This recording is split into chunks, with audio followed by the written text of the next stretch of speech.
Warning, the following video contains excessive camping, strategic warfare, and one badass gameplay. Viewer discretion is advised. What's going on, guys and girls? Cody here with some ground war kill confirmed on Resistance. We're going to start things off with a quick little tip for you. Now, we're starting the match about 2 minutes late, so when I get into the game, instead of just rushing out there, look here, I immediately hit that start button and pull up the full-size map. And what I'm doing here is looking at the position of my teammates on the map. Knowing your team's position is often the best indicator of where the enemy team is and where they might be spawning, and this information is huge, and it's especially helpful when you're joining a game late because you really don't know what's going on. You don't know the pace of the game. You don't know if the enemy team is camping hard or rushing or maybe a mixture of both, and you don't know where they might be rushing to or camping at. But by knowing your team's position and estimating where the enemy is spawning, you can pretty well guess where they might be coming from. So checking that map and being able to determine the spawns will help you jump into the match a little more prepared. The second thing I'm looking at is where my teammates are not, because that's where I want to be, and for a couple of good reasons. The first reason is separating yourself from the group is often the best way to give yourself a fighting chance at some decent kill streaks, and it also prevents careless teammates from getting in your way or taking your kills or giving away your position.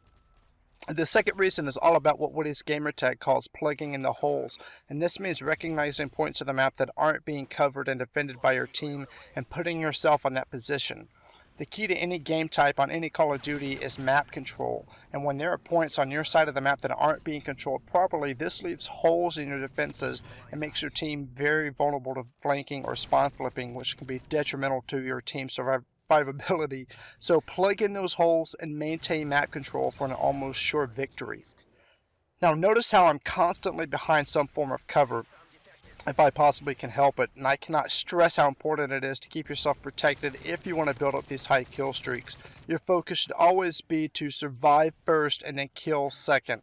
You're no good to yourself or your teammates dead, so always stay behind cover as to not give your opposition a fair chance. Now right here, I'm not behind cover and I almost bite the bullet, but fortunately I had placed my portable radar down back there earlier, so I was ready for him, and as soon as he was down, I insta-sprinted to the nearest available cover and readied myself for the next engagement.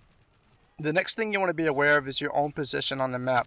Notice how once I get a kill or two in one area, I move to a different position, and this keeps me from being too predictable, keeps the enemies guessing, and it also gives me a different viewpoints of the map. And changing positions doesn't mean that you have to move from one side of the map to the other. It can be as simple as moving a couple of feet from one side of cover to the other. Little changes in positions can give you a huge advantage when you're in the middle of a gunfight, whereas on the opposite side of the spectrum, staying in one place for too long is just begging for a grenade spam. So once you've cleared an area, change your position and then get ready for the wave of people you just killed who are most certainly going to return looking for the revenge. Just make sure that the area in front of you is clear before you turn away looking for a new position. Failure to do so almost always ends with being shot in the back. Don't get too far ahead of yourself. Don't start thinking about that 25 kill streak or 18 kill streak or whatever it is that you're going for. Focusing too much on a kill that's 24 kills away will only cloud your judgment and prevent you from focusing fully on what's going on in front of you. Instead, just take it 1 or 2 kills at a time. You're not going to jump into a match and instantly get that last kill, so there's no point in even worrying about it. As soon as you get into the match, just worry about getting that first kill, and once you get that one, then go on to the next kill and then prepare for the next one, and so on and so on. Just take it 1 kill at a time, and that doesn't mean that you can't jump into a match with the intentions of getting that high kill streak, but just keep it somewhere in the back of your head to remind you to play better and smarter and to stay alive. Getting these high kill streaks takes patience, and patience can make or break a player in the middle of an engagement. And this situation here is a prime example. I've got this guy at the top of the stairs here, and I know he's seen me, so now at this point in time, he has the advantage of being at an elevated position, not to mention the fact that I don't know how good this kid might be. Here, an impatient player might be inclined to rush up the stairs, and yeah, he might get the kill, but then again, he might not. It's a very risky situation. I don't want this guy having a chance at me, so I decided to back off and reel him into my territory. Anytime you're in the middle of a gunfight, you want it to be on your terms. You want to have the advantage and not them. So patience was key to getting this kill. Knowing when to rush and when not to rush, when to go for that flag and when to hold back. Evaluate every situation. How much cover does the enemy have? How much do you have?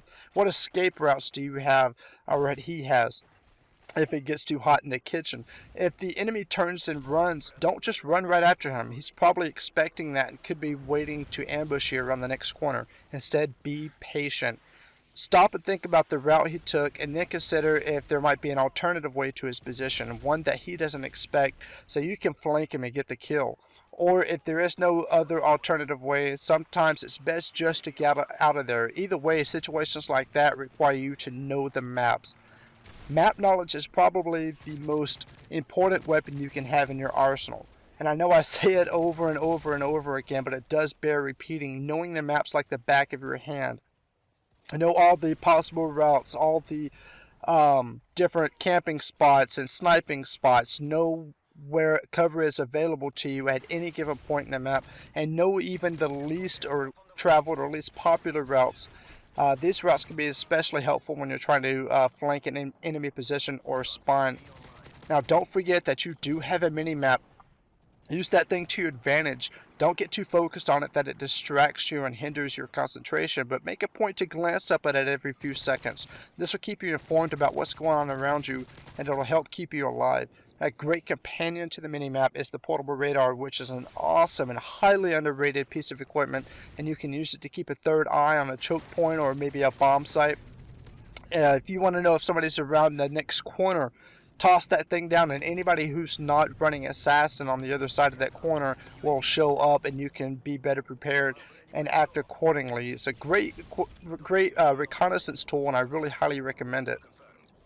As far as the rest of my class goes, I didn't spend a lot of time talking about it because, first of all, just about every MOAB video that I've seen on YouTube, they spend about the first 5 minutes of the video talking just about their classes. So there's really a lot of information and tips out there that you can check out. And two, really it comes down to what you're most comfortable with and what's going to work best for that particular map or game mode you're on. So in my opinion, it's all about preference as far as that goes.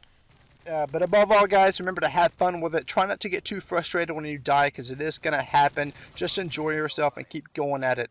So anyway, guys, that's pretty much it. I hope these tips help you in your quest for that high kill streak. If so, let me know in the comments below. Feel free to give the video the rating you think it deserves.